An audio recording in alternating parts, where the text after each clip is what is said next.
Bapak-bapak, kita lanjut kembali tentang bentuk-bentuk itu tadi, lalu fastabiqul khairat ya tadi itu ya. Itu kan contoh-contoh fastabiqul khairat. Itu orang-orang yang tertinggi. Dan orang-orang yang tertinggi itu oleh Allah akan disediakan surga di ayat itu di Fatir, surat Fatir ayat 32 dan 33. Nanti bisa jenengan cek.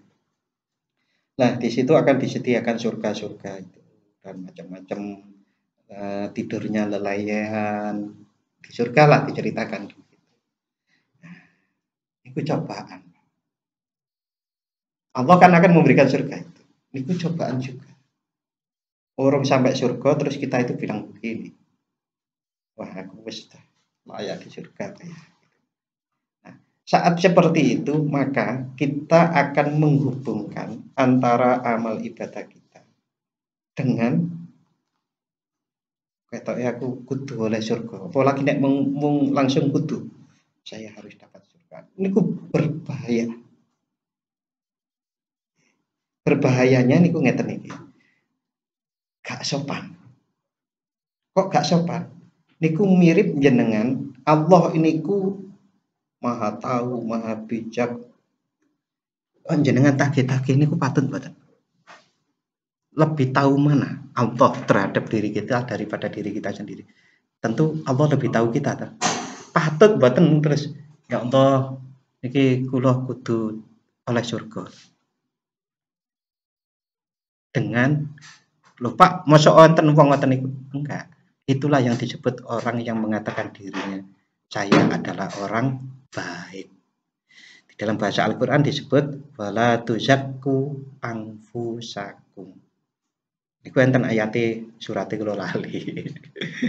Bunyine ngoten niku wala tuzakku dan jangan kalian mendaku suci.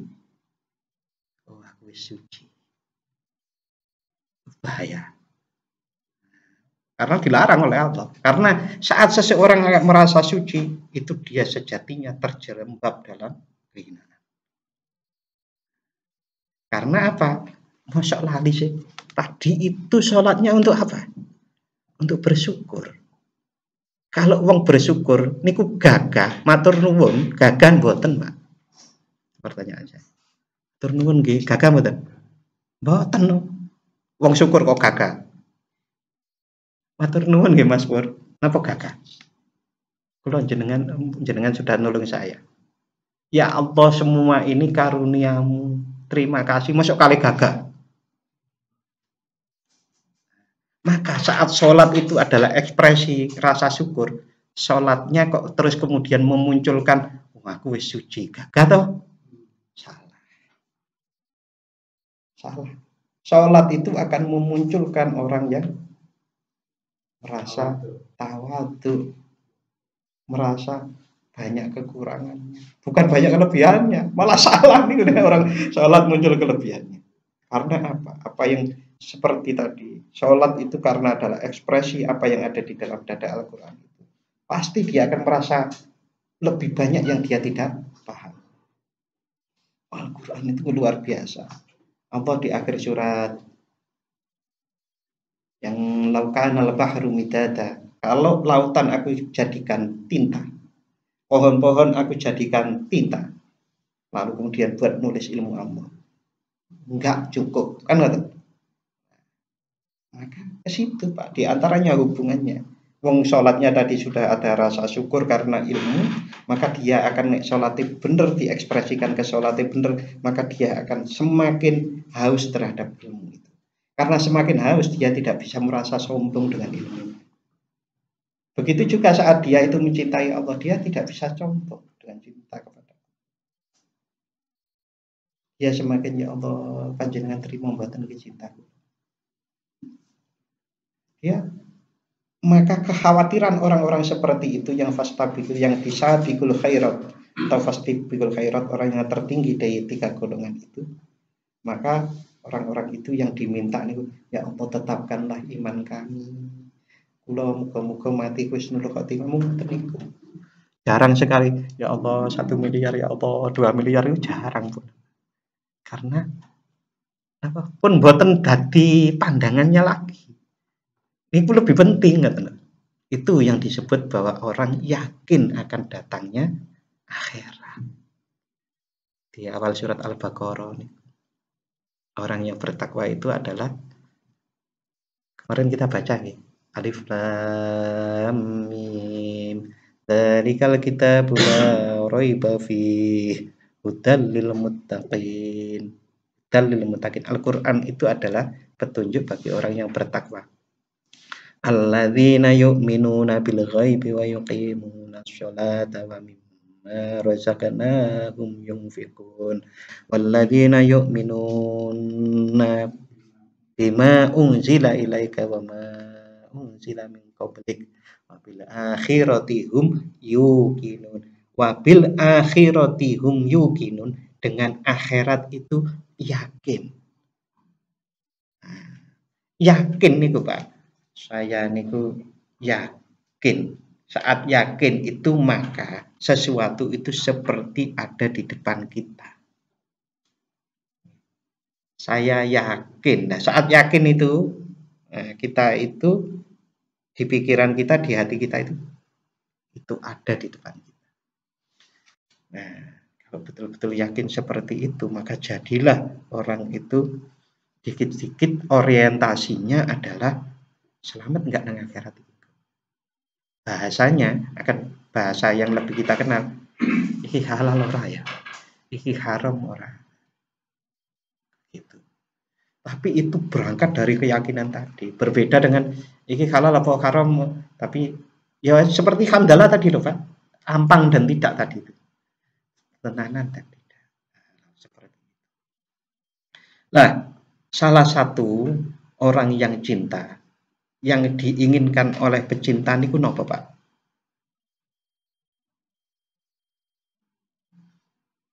Masa sih orang tahu nyutai wong jenengan. Orang nek mencintai wong niku yang diinginkan bersanding dekat nih.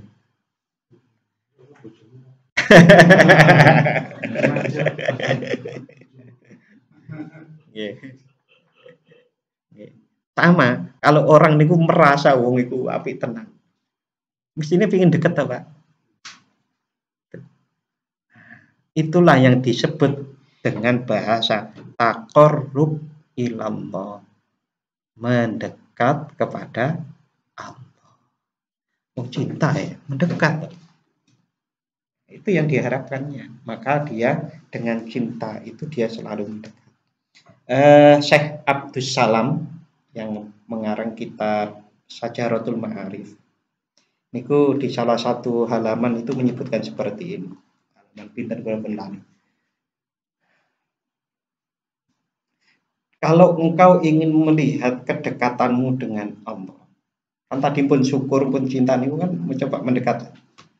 Lalu kalau ingin mengevaluasi kedekatanmu dengan Allah, itu lihatlah seberapa banyak akhlak Allah yang sudah kalian terapkan di dalam kehidupan. Atau Gusti Allah niku mau kasih saya, kita kasih sayang nggak? Allah itu kasih sayang kayak seperti itu nih, itu sudah sering dibahas. Salah satu contoh yang jarang dibahas itu, Allah itu maliki yaumiddin. Malik niku raja. Oke. Raja. Sifat raja niku napa? Memberi pengayoman, memberi keadilan, menghukum yang salah, memberi hadiah yang taat. Nah, jenengan kan sudah pernah melakukan itu. Cuma memang nggak pernah dihubungkan. contoh jenengan jadi raja di rumah, mungkin kan anaknya taat pinter ngaten kan kita sayangi, kita kasih hadiah kan ngaten ta. Nek nakal kan diseblek, sing zaman nyeblek ya, bahasa dicik niku nyeblek, pasti akan kita peringatkan itu adalah raja. Maka kita menerapkan itu dalam kehidupan kita sehari. Namun tidak semua sifat itu bisa. kita terapkan. Ya contoh Allah Maha Esa kan betul sakit. Nah, ini kok ada pembagiannya di dalam kitab Syajaratul Ma'arif juga disebutkan. Nah, di situ dipetakan ini yang sifat bisa ditiru, ini yang tidak gitu. Nah, di antara yang bisa ditiru Ar-Rahman, Ar-Rahim, Al-Malik, Al-Quddus ini kenapa? Suci, Maha Suci, Maha Suci. Makanya kalau tetangga sebelah itu, agama sebelah itu kan bilang Roh Kudus. Itu Roh Suci maksudnya. Al-Quddus itu Allah Maha Suci. Nah, suci niku napa? Suci niku bersih. Bersih niku nah gampangane nggih. Standarnya bersih itu adalah sesuai dengan Al-Qur'an. Semakin kita sesuai dengan Al-Qur'an, semakin kita suci. Yang ngotori napa? Yang ngotori nggih sesuatu yang tidak sesuai dengan. Nah, kesesuaian dengan Al-Qur'an dan tidak itu berkembang. Berkembang pripun? Pemahamannya kalau Al-Qur'annya itu masih yang di dalam dada orang-orang berilmu tadi masih sedikit, maka dia juga masih bisa sedikit. Tetapi itu akan selalu berkembang. Kalau terus istiqomah akan berkembang menjadi banyak, maka dia itu akhirnya bisa betul-betul menerapkan banyak dari ayat Al-Quran. Artinya dia menjadi lebih sesuai dengan kehendak Allah. Orang yang paling sesuai tentu Rasulullah. Sehingga Siti Aisyah, istri Rasulullah itu pernah ditanya, akhlaknya Rasulullah niku pripun? Wahai Aisyah Ummul Mukminin, jawabannya akhlaknya Rasulullah adalah Al-Qur'an. Nah, Al-Qur'an itu isinya pripun? Termasuk Asmaul Husna tadi. Itu kita terapkan sehari-hari dalam kehidupan kita. Ya sabar, ya karena sabar itu toh asobur malah paling yang disebut 99 itu. Pinter, nggih pinter gitu kita itu juga pinter.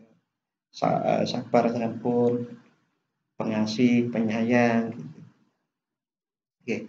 Sehingga ada satu makalah yang mengatakan bahwa berakhlaklah dengan akhlak Allah atau dengan nama-nama Allah itu. Berakhlaklah sebagaimana Allah memperlakukanmu. Dalam bahasa hadis yang lebih sederhana dan yang dihafal oleh anak-anak kita itu diantaranya barang siapa yang mengasihi yang ada di bumi akan dikasih yang ada di langit. Nah, itu wujud-wujudnya. Niku nek dibaca cuma hadisnya kan kayak ngoten nggih. Malah menjadi modus. Aku tak mengasihi kucing ben dikasih oleh Allah kan ngoten. Tapi kalau direntetkan seperti penjelasan saya tadi, itu lebih kempel ngoten. Lebih kempel tenan. Cara tong niku ana isine, ora tong kosong berbunyi. Ya hari kan enggak didodok.